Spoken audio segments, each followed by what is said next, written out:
They threw her out like trash on a rainy Tuesday night in Chicago. Her crime. She couldn't give the Calloway dynasty an heir, or so she thought. Audrey Calloway stood shivering on the pavement, watching her husband lock the gates, while his mistress watched from the window. She had nothing left. No money. No family. No future. But 10 seconds later, a matte black Rolls-Royce pulled up to the curb. The window rolled down, and the most dangerous man in the city looked her in the eye and said 3 words that would burn the Calloway empire to the ground. "Come with me. This isn't just a romance. This is a war. Buckle up." The silence in the master bedroom wasn't peaceful. It was suffocating. It was the kind of silence that screams. Audrey sat on the edge of the California king bed, her fingers trembling as she clutched the envelope from the fertility clinic. Primary ovarian insufficiency. The words felt like a death sentence. In the world of the Calloways, women weren't people. They were incubators. If you couldn't produce the next CEO of Calloway Logistics, you were a depreciating asset. The door flew open. It wasn't a gentle entrance. It was Preston Calloway, her husband of 3 years. He was handsome in that sharp, jagged way, blonde hair perfectly coiffed, a suit that cost more than most people's cars, and eyes that were currently devoid of any warmth. "Well," Preston demanded, not even stepping fully into the room. He checked his watch. "I have a dinner with the board in an hour. Audrey, don't waste my time." Audrey looked up, tears stinging her eyes. "Preston, the results came back. It's not good." She held out the paper. He snatched it, scanning the medical jargon. His face didn't fall in sadness. It twisted in disgust. He crumpled the paper in his fist and threw it at her. It bounced harmlessly off her chest, but it felt like a slap. "I knew it," he spat. "I knew you were defective." "Defective," Audrey whispered, standing up. "Preston, I'm your wife. We can look at other options. Adoption. Surrogacy." Adoption. Preston laughed, a cold, barking sound.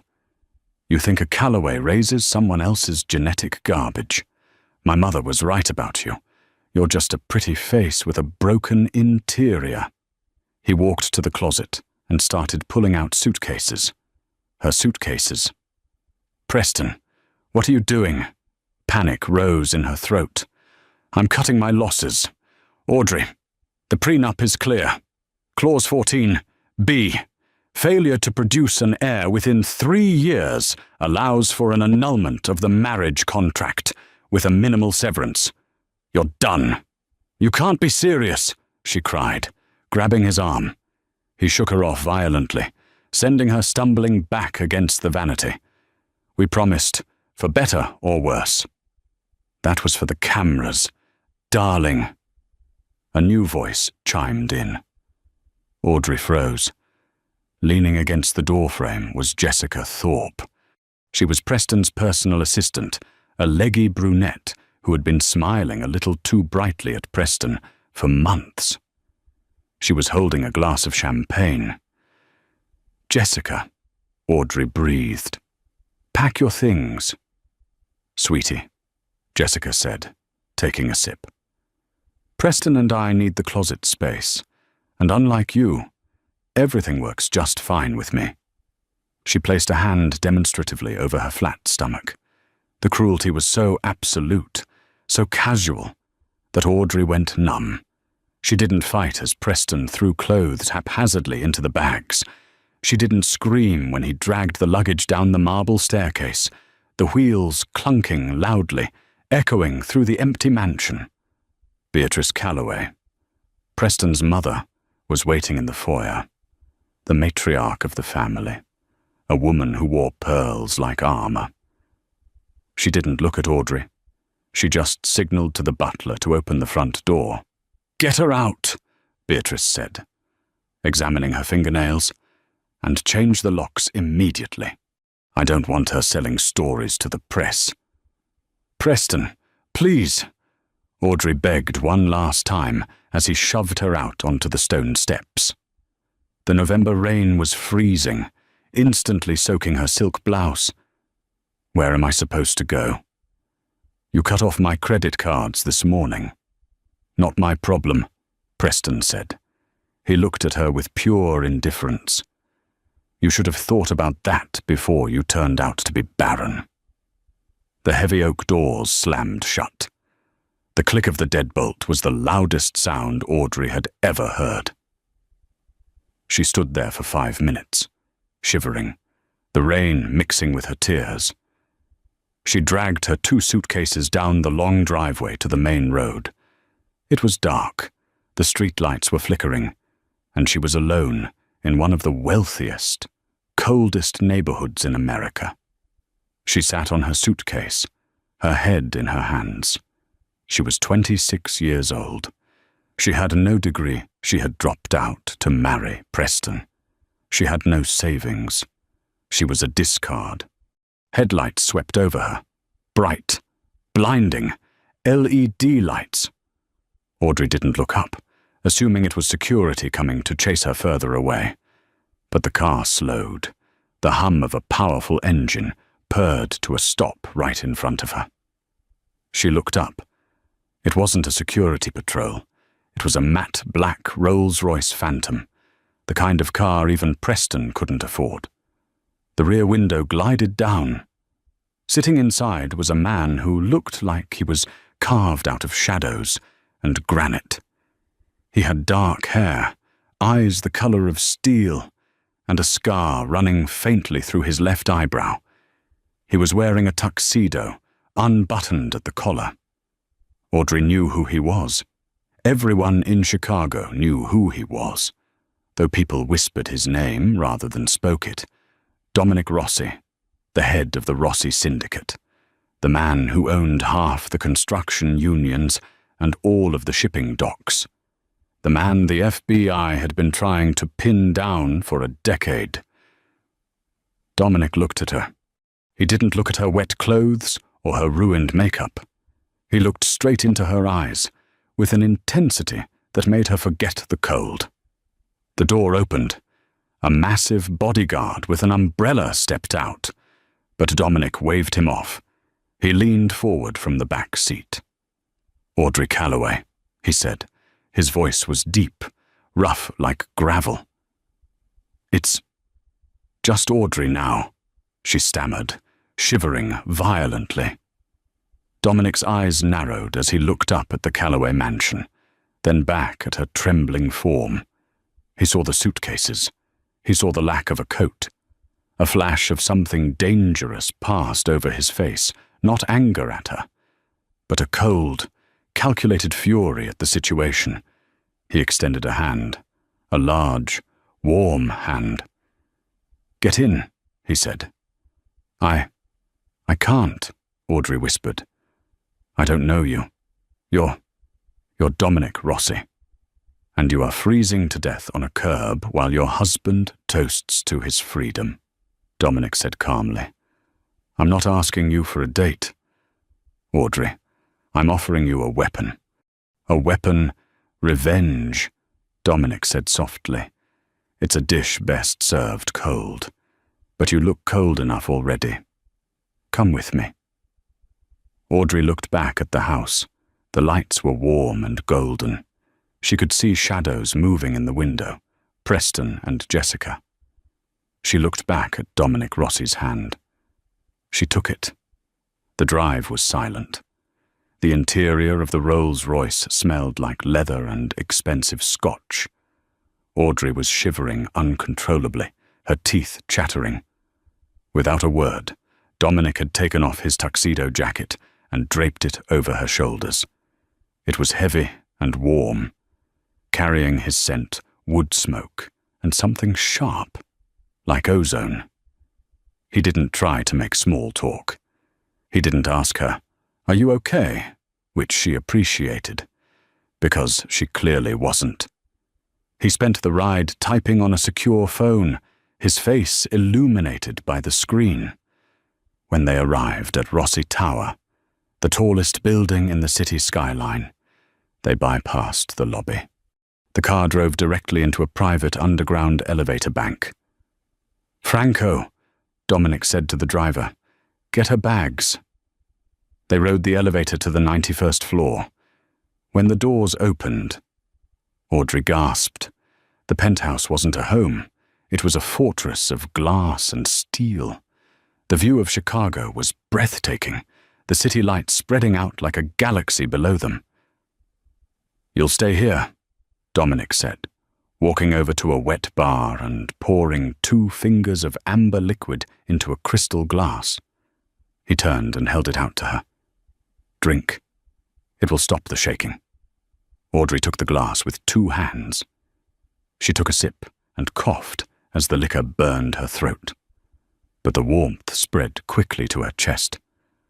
"Why?" she asked, her voice raspy. "Why did you pick me up?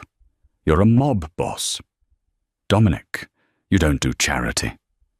Dominic leaned against the marble counter, crossing his arms. The muscles in his forearms shifted under his dress shirt. "You're right. I don't do charity. I do investments." "I have nothing to invest," Audrey said bitterly. "I'm barren. I'm broke. I'm a high school dropout who was just thrown away." "You are the wife of Preston Calloway," Dominic corrected. "Ex-wife, or soon-to-be." "That means you know things," Dominic said, his eyes locking onto hers. "Preston Calloway isn't just a logistics mogul. He's been moving product for the cartels through his shipping lanes. He's been laundering money, and he's been stepping on my territory." Audrey's eyes widened. "Preston, no. He's cruel. But he's a legitimate businessman. He worries about board meetings and stock prices." Dominic smirked. It was a dark, humorless smile.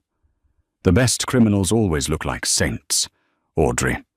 Preston has been using your name, actually.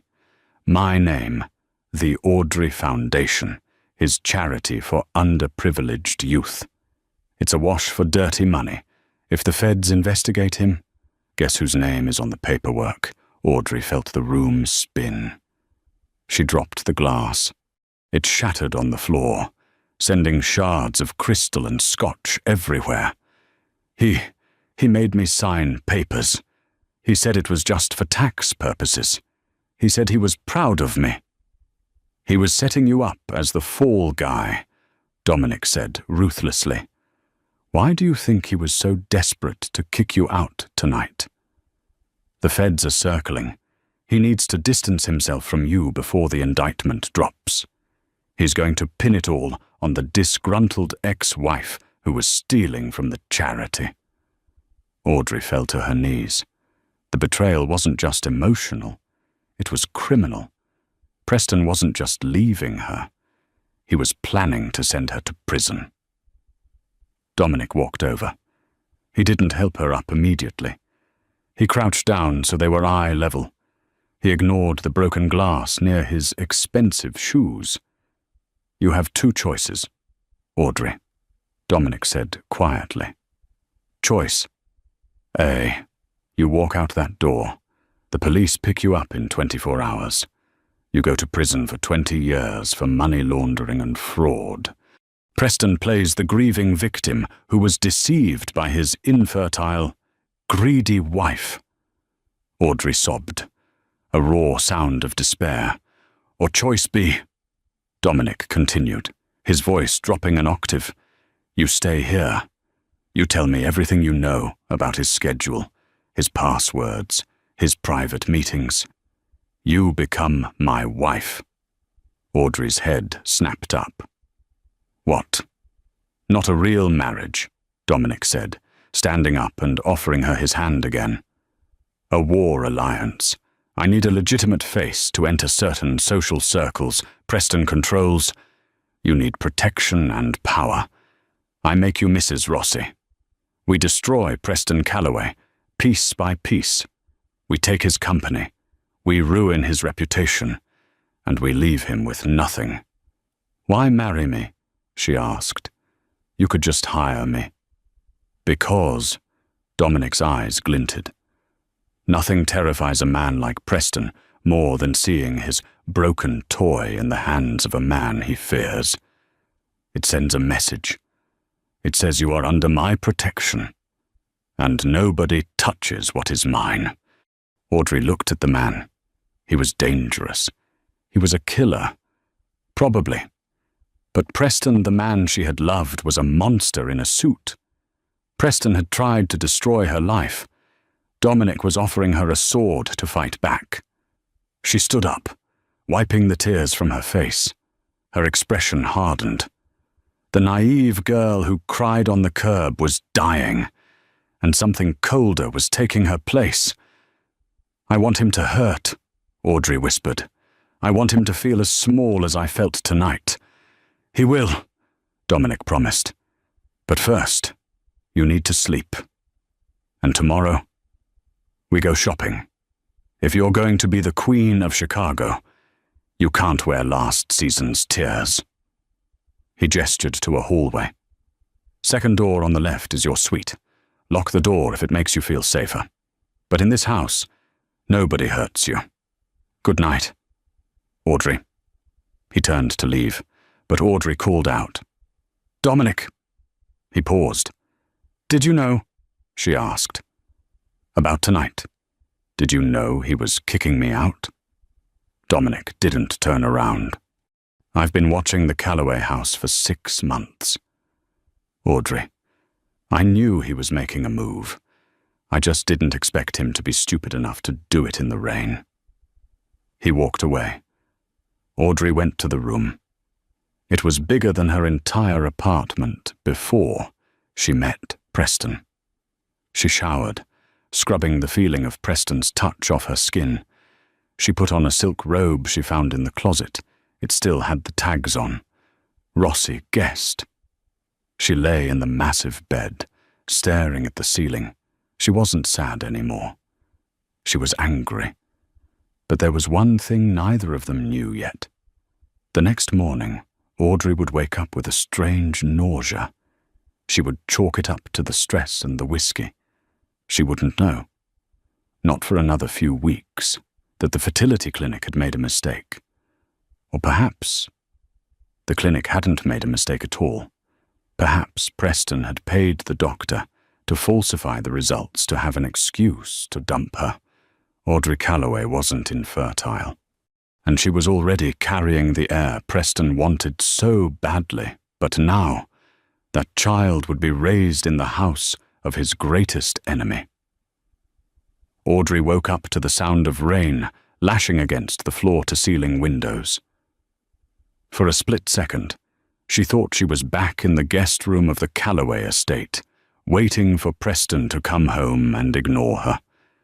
Then she saw the gunmetal grey walls, the unfamiliar abstract art, and the heavy silk sheets. She was in the lion's den. There was a knock on the door. A woman in a sharp navy suit entered, pushing a rolling rack of clothes. She looked efficient, severe, and expensive. "Good morning, Mrs. Calloway," the woman said, her voice clipped. "Or should I say, the future Mrs. Rossi, I am Elena. Mr. Rossi has hired me to facilitate your transition." Audrey sat up, clutching the sheet. Her head pounded. "Transition. Mr. Rossi has a busy schedule. We have a marriage license appointment at City Hall at 2:00 p.m. Before that, we have work to do. He instructed me to burn everything you arrived with." Audrey looked at her 2 suitcases in the corner. "But those are all I have left. They are the clothes of a victim," Elena said, opening the garment bag on the rack. "Mr. Rossi does not marry victims. He marries queens." Elena pulled out a dress. It was a structured, blood-red sheath dress by Alexander McQueen. It looked less like clothing and more like a weapon. "Get dressed," Elena commanded. Dominic is waiting in the library." Audrey showered and dressed. When she looked in the mirror, she barely recognized herself. The red dress hugged curves she usually hid. Her pale skin looked porcelain against the crimson fabric. She applied her own makeup, sharp eyeliner, dark lips. She looked dangerous. She found Dominic in the library, a room that smelled of old paper and cigar smoke. He was on the phone, speaking rapid-fire Italian. When he saw her, he stopped mid-sentence. He hung up without saying goodbye. He walked over to her, circling her slowly like a predator inspecting a new territory. "Better," he said, his voice low. "But you're still trembling." "I'm terrified," Audrey admitted, lifting her chin defiantly. "I'm about to marry a man I met on a curb 12 hours ago." "Fear keeps you sharp," Dominic said. He walked to his desk and slid a contract across the mahogany surface. "Read it." Audrey picked it up. "Prenuptial agreement." She scanned the pages. It wasn't like the one Preston had made her sign, which stripped her of everything. This one was different. Clause 4. In exchange for the consolidation of the Callaway assets. Clause 9. Audrey gains 10% ownership of Rossi Construction upon marriage. "You're giving me shares in your company?" she asked, shocked.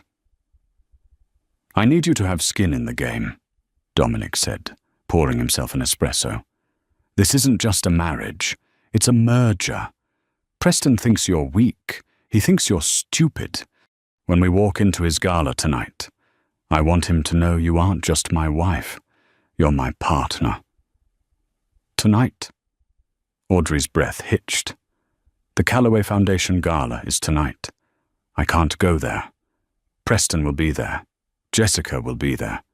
"Exactly." Dominic smiled. It was the smile of a wolf. "That is why we are going, to announce our engagement." "They'll destroy me," Audrey whispered. "Preston has the press in his pocket. He'll spin it that I cheated on him." Dominic stepped close, invading her personal space. He reached out and tucked a loose strand of hair behind her ear. His fingers lingered on her jawline. His touch was electric, terrifying and thrilling all at once. "Let him try," Dominic murmured. "You are under the Rossi banner now. If he lies about you, I buy the newspaper. If he insults you, I break his jaw. If he touches you—" Dominic's eyes went pitch black. "I burn his city down." He pulled a velvet box from his pocket and snapped it open. Inside sat a diamond that made her previous wedding ring look like costume jewelry. It was an emerald-cut, flawless diamond, at least 5 carats, set in platinum. "This belonged to my grandmother," Dominic said, sliding it onto her finger. It fit perfectly. She was a mafia wife. She survived 3 wars and 2 assassination attempts. She died peacefully in her bed at 90. He looked her in the eye. "Wear it, Audrey, and stop shaking. You're safe." Audrey looked at the ring. It felt heavy. It felt real. "Okay," she said, her voice steadying. "Let's go get married." The annual Callaway Foundation Gala was the highlight of the Chicago social calendar. It was a sea of black ties, designer gowns, and fake smiles. Preston Callaway stood at the center of the ballroom, a glass of champagne in hand. Jessica Thorpe was on his arm, wearing a silver dress that was far too revealing for a charity event. She was beaming, playing the role of the doting partner perfectly. "You handled the Audrey situation beautifully, darling," Jessica whispered in his ear. "The press release went out this morning. Audrey Callaway steps down due to health issues and personal instability. Everyone is already pitying you." Preston smirked. "She was weak. She won't fight back. She's probably crying in a Motel 6 right now." Mr. Calloway. A reporter from the Chicago Tribune approached. Is it true about the divorce? We heard rumors of infidelity. Preston put on a sad face. It's a private matter. Audrey has been struggling for a long time. We just want her to get the help she needs. Suddenly, the murmur in the room stopped. It didn't taper off. It was severed.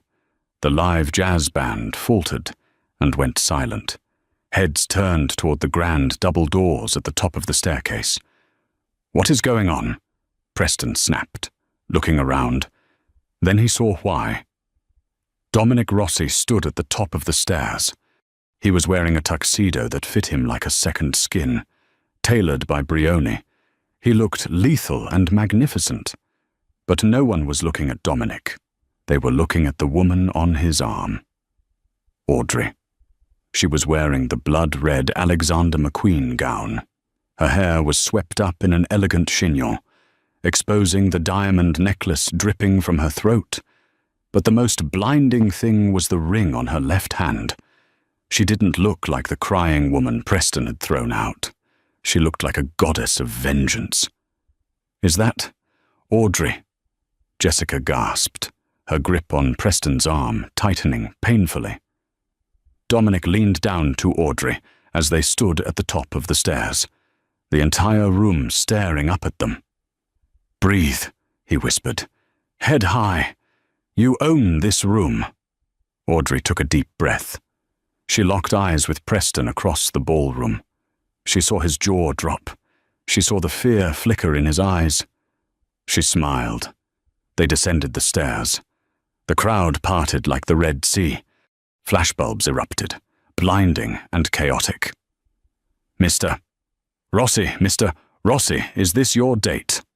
Mrs. Calloway, are you with Dominic Rossi? Dominic held up a hand, silencing the reporters. He stopped at the bottom of the stairs, right in front of Preston and Jessica. The tension was thick enough to choke on. Preston, Audrey said. Her voice was cool, clear, and carried through the silent room. Lovely party. I see you didn't waste time replacing me. She glanced at Jessica, then back to Preston. Though I suppose downgrading is the more accurate term. A ripple of shocked laughter went through the crowd. Jessica turned beet red. What are you doing here? Audrey? Preston hissed, his fake polite mask slipping. You weren't invited. Security. She is with me, Dominic said. His voice wasn't loud, but it resonated with a terrifying authority. And I go where I please. Preston looked at Dominic, trying to muster his courage. This is a private event. Rossi, you and your whore need to leave. The room gasped. Dominic didn't yell. He didn't strike. He simply stepped forward, towering over Preston. He adjusted his cufflinks calmly. Careful. Preston, Dominic said softly. You are speaking to my fiancé. Fiancé, Preston choked out. You've been separated for 24 hours. Love moves fast, Dominic said dryly. And so do lawyers. Audrey filed for divorce this morning on grounds of adultery and emotional abuse. My legal team, Cravath, Swain and Moore will be handling the proceedings. I suggest you get a good lawyer. You're going to need one. Preston paled. Dominic had hired the biggest firm in the country. You can't do this, Preston sputtered. She's barren. She's useless. Why would you want her? Audrey felt a sharp pain in her chest at the words. But Dominic's arm tightened around her waist, anchoring her. One man's trash is another man's treasure, Dominic said. But in this case, Preston, you threw away a diamond because you were too stupid to know how to shine it.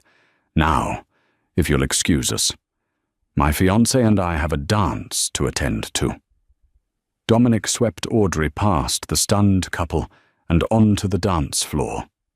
He signaled the band, and they nervously started playing a waltz. As they spun, Audrey felt the adrenaline crash. Her knees felt weak. "You did good," Dominic whispered against her hair. "He called me a whore," Audrey whispered, tears threatening to spill. "And tomorrow, his stock price will drop 10% because of the rumors I just started." Dominic replied, "Don't listen to him. Look at me." Audrey looked up into Dominic's steel-grey eyes. For a moment, the room disappeared. It was just the two of them. She felt safe, truly safe. "Thank you," she breathed. "Don't thank me yet," Dominic said. "The war has just begun." Suddenly, a wave of dizziness hit Audrey. The lights of the chandelier blurred. The smell of the expensive hors d'oeuvres, truffle oil, and seared scallops suddenly made her stomach turn violently. "Audrey," Dominic asked, stopping the dance. "You're pale." I don't feel well," she mumbled.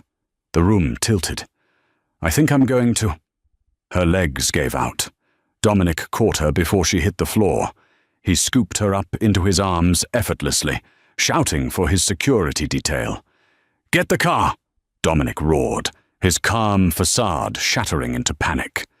"Move! Get out of the way!" Preston watched from the sidelines, a cruel sneer returning to his face. "See," he told Jessica. "Broken. She can't even handle a dance." But in the back of the Rolls-Royce, as they sped toward the private hospital Dominic owned, Audrey was drifting in and out of consciousness.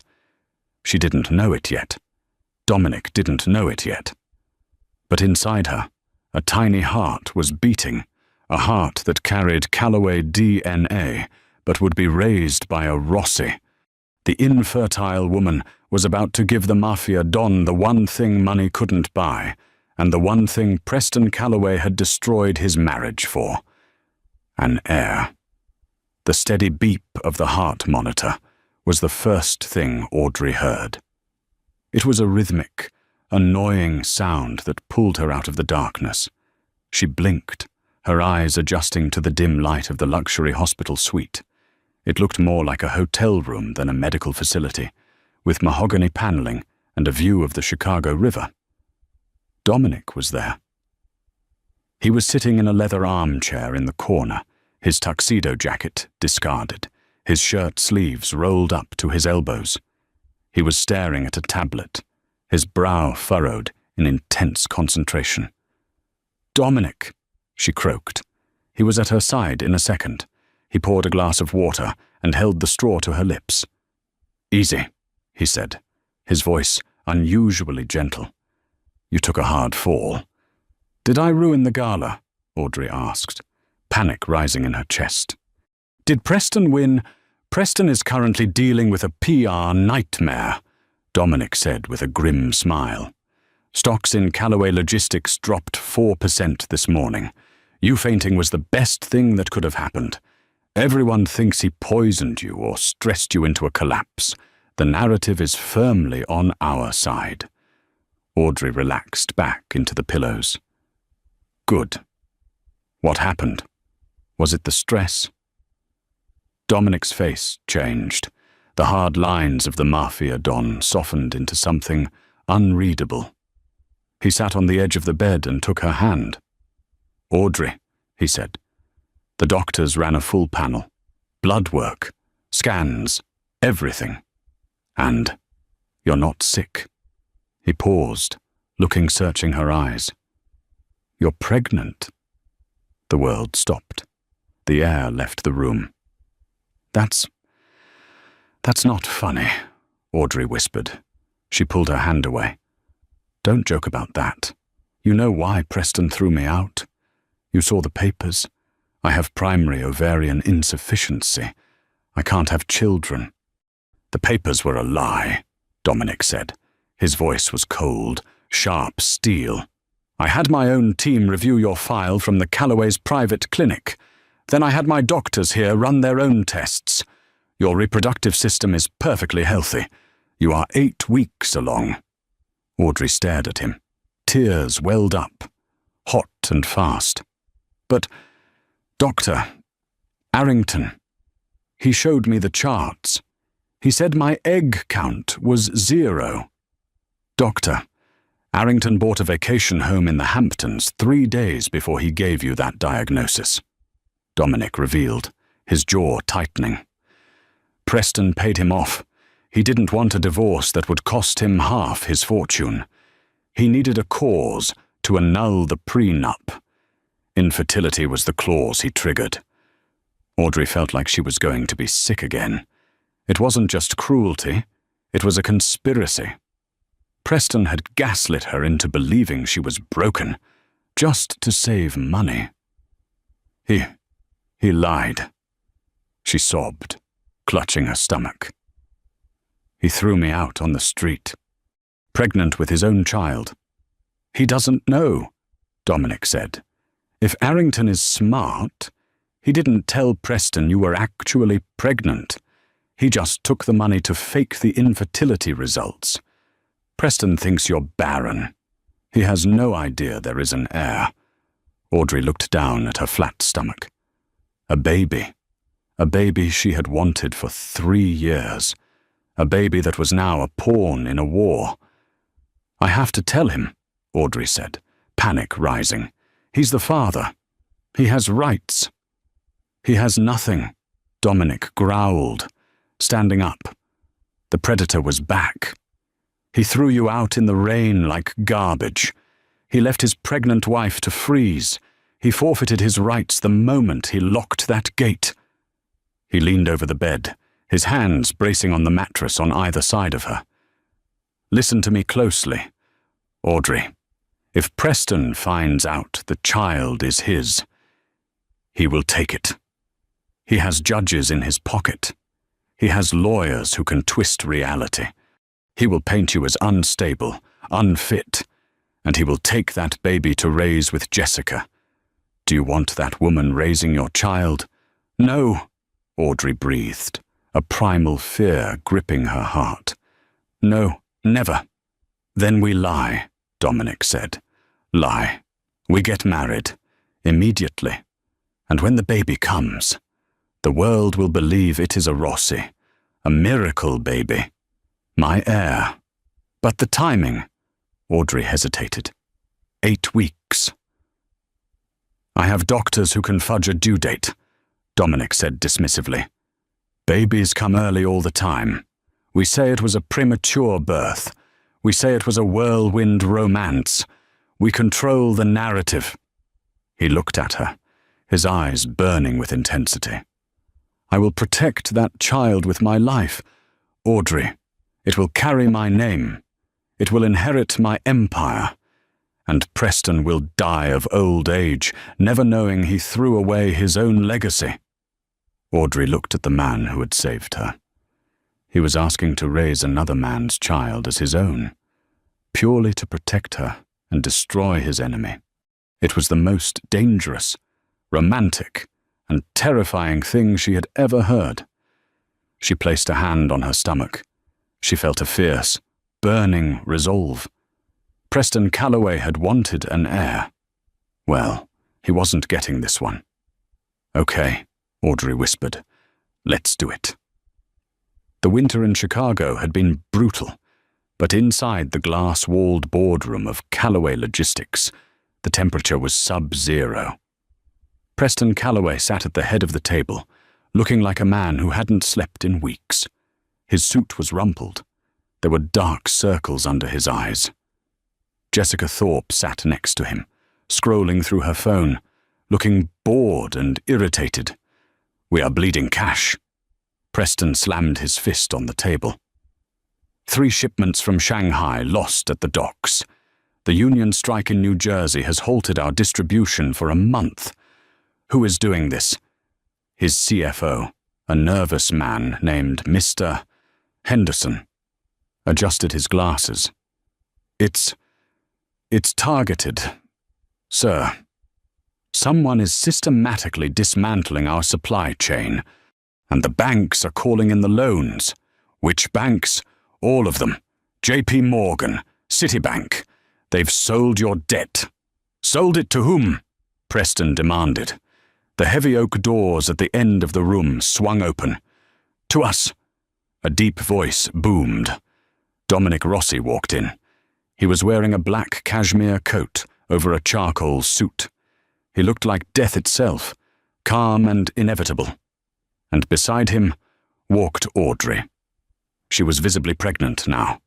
A small, perfect bump showed under her cream-colored Chanel maternity dress. She wore a coat of white mink, and her skin was glowing with health and happiness. She looked untouchable. Preston stood up so fast his chair toppled over. "You!" he seethed. "You can't be in here. Security." "I own the building. Preston," Dominic said, pulling out a chair for Audrey. She sat down gracefully, smoothing her dress over her stomach. "I bought the mortgage note from the bank this morning. Technically, you're trespassing." Preston stared at them, his eyes bulging. Then his gaze dropped to Audrey's stomach. He froze. "You're fat," he stammered. "Pregnant." "Preston," Audrey corrected, her voice dripping with sweet venom. 5 months. "That's impossible," Preston whispered. He looked at Jessica, then back at Audrey. "You're barren, doctor," Arrington said. "Doctor, Arrington was a quack," Dominic interjected smoothly. Or maybe he just knew that stress was the problem. It's amazing what happens when a woman is treated like a queen instead of an incubator. Her body heals. Dominic placed a protective hand on Audrey's shoulder. "It seems my swimmers are just stronger than yours." "Callaway," Dominic smirked. "A Rossi air on the first try. A miracle, really." Preston turned a shade of purple that looked dangerous. That's my..." "Careful," Dominic warned, his voice dropping to a growl. "Finish that sentence, and I'll have you sued for defamation before you leave this room. We've been married for 3 months. The math works perfectly." It didn't. Not exactly. But Preston was too panicked to do the math. He was staring at the visible proof of everything he had wanted and thrown away. Jessica looked at Audrey's bump, then at Preston's red face. She stood up. "I'm leaving," Jessica announced. "What?" Preston spun around. "Jess, sit down." "You're broke." "Preston," Jessica said, grabbing her Birkin bag. "And you lied to me. You said she was the problem. Clearly, she wasn't. I'm not sinking with this ship." She walked out, her heels clicking on the hardwood floor. She didn't even look back. "Jessica," Preston shouted. "Let her go," Audrey said softly. "She was never with you for you. Preston, she was with you for the Callaway name, a name that is about to be worth nothing." Dominic tossed a file onto the table. It slid across the polished wood and stopped in front of Preston. "The acquisition offer," Dominic said. "I'm buying Callaway Logistics. The fleet, the warehouses, the brand. I'll never sell to you," Preston spat. "Then I foreclose on the building tomorrow." Dominic shrugged. "I seize the assets to pay the debt you owe me. You go bankrupt. The SEC investigates the accounting errors I found in your files. You go to federal prison." Preston looked at the file. Then he looked at Audrey. He looked at the woman who had loved him, the woman he had discarded because he thought she was broken. Now, she held the keys to his freedom, and she was carrying a child that deep down he suspected might be his, but he couldn't prove it. He had no power. "If I sign," Preston whispered, defeated. "What do I get?" "You get to stay out of jail," Audrey said. "You get a one-way ticket to a non-extradition country. Maybe Belize. I hear it's nice this time of year. And the company? It becomes a subsidiary of Rossi Industries, Dominic said, run by my capable wife. Preston's hands shook as he picked up the pen. He looked at Audrey one last time. I loved you. You know. He lied. No. Preston, Audrey said, standing up and buttoning her coat. You loved owning me. There's a difference. He signed the papers. Dominic snatched them up before the ink was dry. Pleasure doing business, Dominic said. He offered his arm to Audrey. Ready to go home. Mrs. Rossi. The nursery painters are coming at 2 o'clock. Yes. Darling, Audrey beamed. They walked out of the boardroom, leaving Preston Calloway sitting alone in the ruins of his life, staring at the empty chair where his wife and his future used to be. As they reached the elevator, Audrey leaned into Dominic. Did you see his face? She whispered. I did. Dominic kissed her forehead. But the best part is yet to come. What's that? Raising a son who will be everything Preston Calloway never was. A good man. Audrey smiled, resting her hand on her bump. The baby kicked. The summer storm broke over Lake Michigan with the violence of a cannon blast, rattling the reinforced glass of the Rossi estate. The sky was a bruising purple, illuminated by jagged veins of lightning that turned the night into day for split seconds. Inside the master suite, the atmosphere was just as volatile. Audrey gripped the silk sheets, her knuckles turning white as another contraction ripped through her. It wasn't just pain, it was a physical tearing of her past from her future. She was sweating, her hair plastered to her forehead, the carefully curated Mafia wife facade completely stripped away to reveal raw, human vulnerability. I can't, she gasped, her voice cracking. Dominic, I can't do this. I'm not strong enough. Dominic Rossi was not a man who panicked. He was a man who negotiated with cartels and stared down federal indictments without blinking. But seeing Audrey in this state, seeing the woman who had become his entire world writhing in agony, unnerved him in a way a gun to the head never could. He sat on the edge of the bed, ignoring the team of private doctors and nurses moving efficiently around them.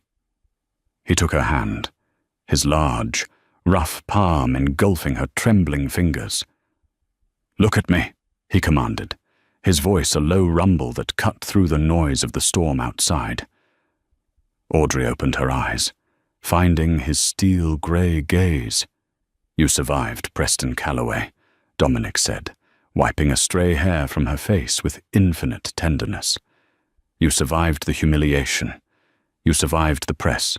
You survived me. Do not tell me you cannot do this. Audrey, you are the strongest thing in this house. What if... She choked on a sob, lowering her voice so the doctors wouldn't hear.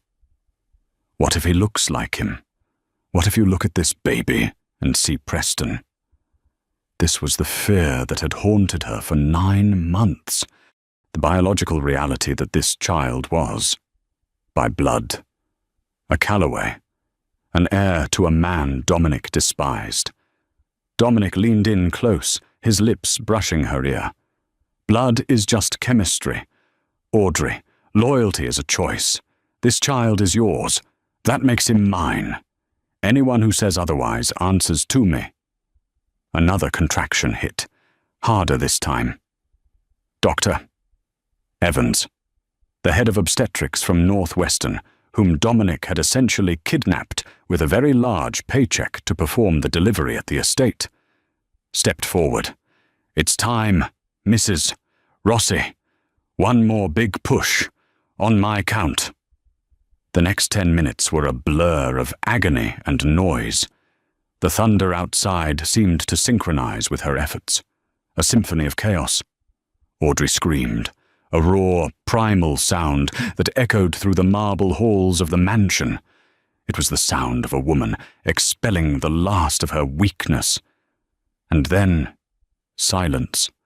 Sudden, absolute silence. Audrey collapsed back against the pillows, her chest heaving. Panic flared in her chest. Why was it silent? Then, a cry. High, clear, and furious. A sound of life announcing itself to the world. "It's a boy." "Doctor," Evans announced, his voice filled with professional relief.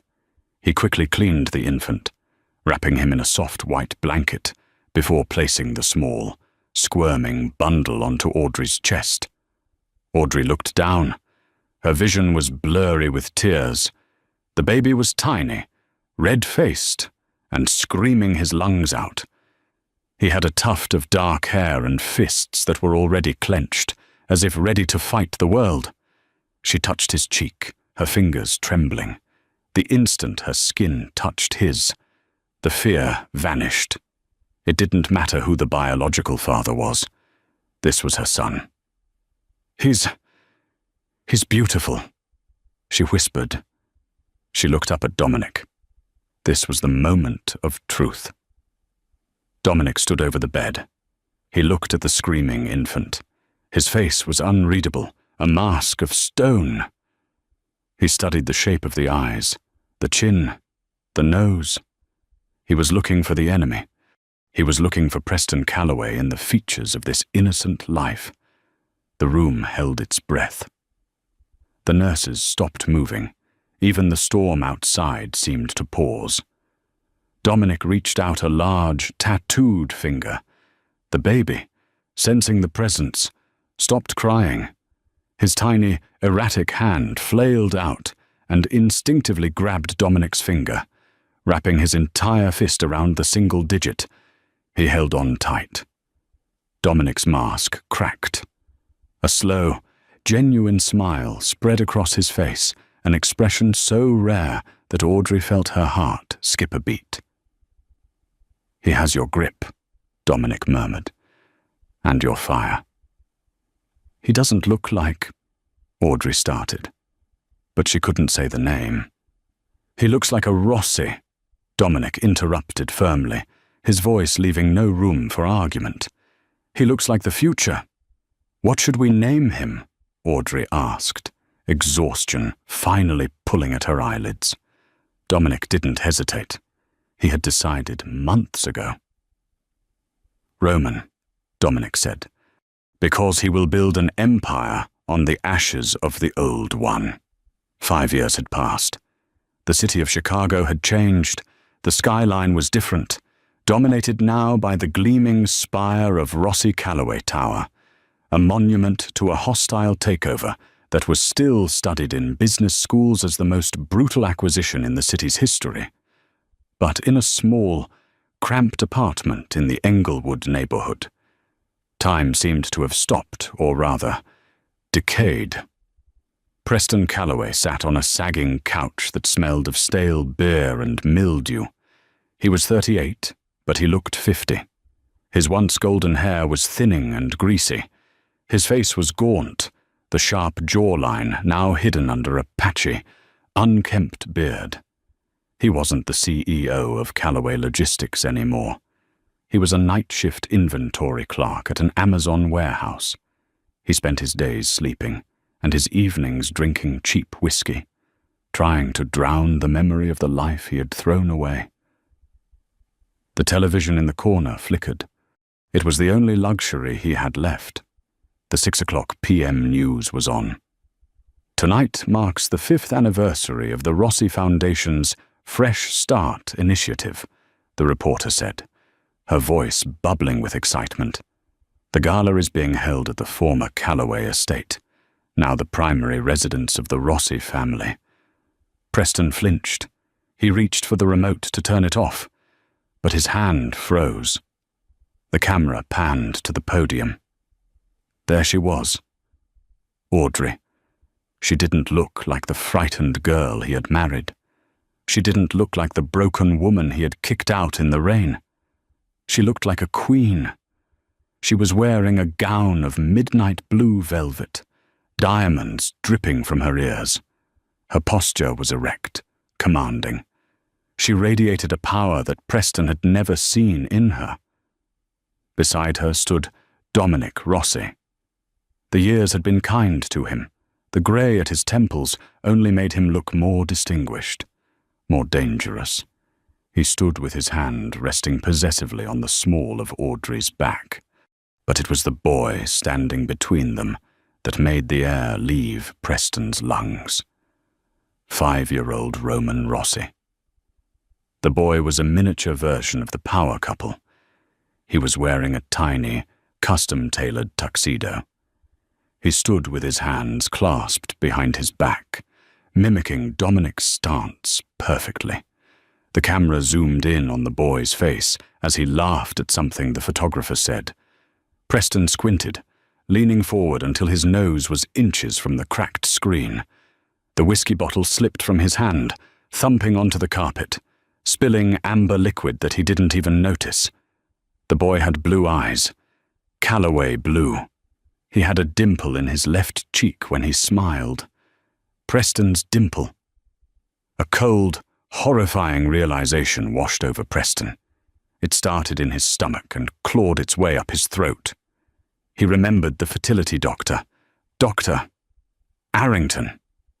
He remembered the bribe he had paid to falsify the records so he could annul the marriage without losing half his assets. He had lied to everyone, including himself, that Audrey was the broken one. He isn't adopted, Preston thought, his mind reeling. That's my son, on the screen. Roman tugged on Dominic's jacket. Dominic knelt down, ignoring the flashing cameras and the dignitaries. He listened to whatever the boy whispered, then threw his head back and laughed a sound of pure, unadulterated joy. Dominic picked the boy up, swinging him onto his hip, and Roman wrapped his arms around Dominic's neck, burying his face in his father's shoulder. The look of adoration in the boy's eyes was absolute. That was his dad. That was his hero. Preston sank back into the couch, burying his face in his hands. A guttural sound of anguish ripped from his throat. He hadn't just lost his company. He hadn't just lost his wife. He had lost his immortality. He had thrown his own son, his own flesh and blood, into the arms of his greatest enemy. And Dominic Rossi hadn't just raised him. He had loved him. He had turned a Callaway into a Rossi. The ultimate revenge wasn't death. It was replacement. Total, absolute replacement. Preston stared at the screen until the segment ended, leaving him alone in the dark, silent apartment. The gala was winding down. The last of the limousines were pulling away down the long, winding driveway. The staff was quietly clearing the champagne flutes. Audrey walked out onto the massive stone balcony. The rain had started again. A gentle, rhythmic tapping against the limestone. It was cold, but she didn't feel it. She felt a warmth behind her. Dominic wrapped his arms around her waist, pulling her back against his chest. He rested his chin on her shoulder, his presence a heavy, comforting weight. "What are you thinking about?" he asked softly.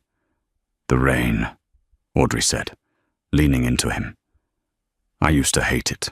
For a long time, the sound of rain just sounded like suitcase wheels on pavement.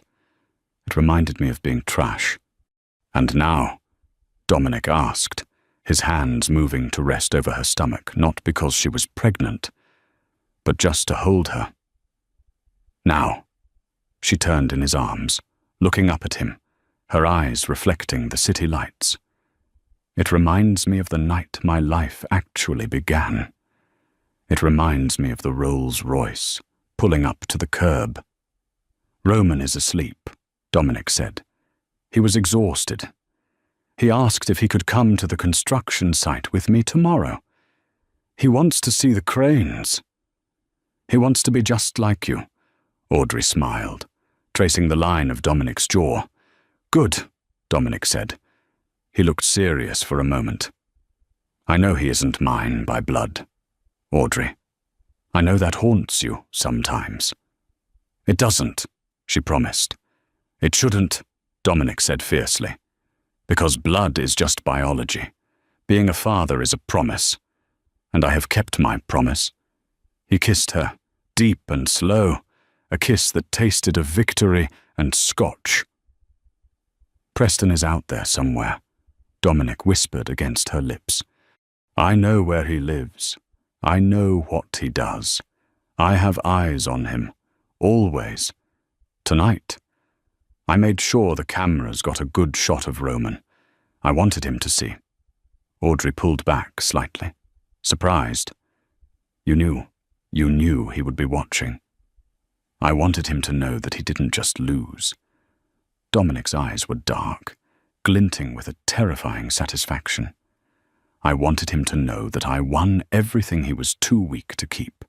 His money, his wife, his son. Audrey looked at this man, this monster, this savior, this husband. He was ruthless. He was cruel to his enemies. But he had given her a life she never dreamed possible. She rested her head on his chest, listening to his steady, powerful heart.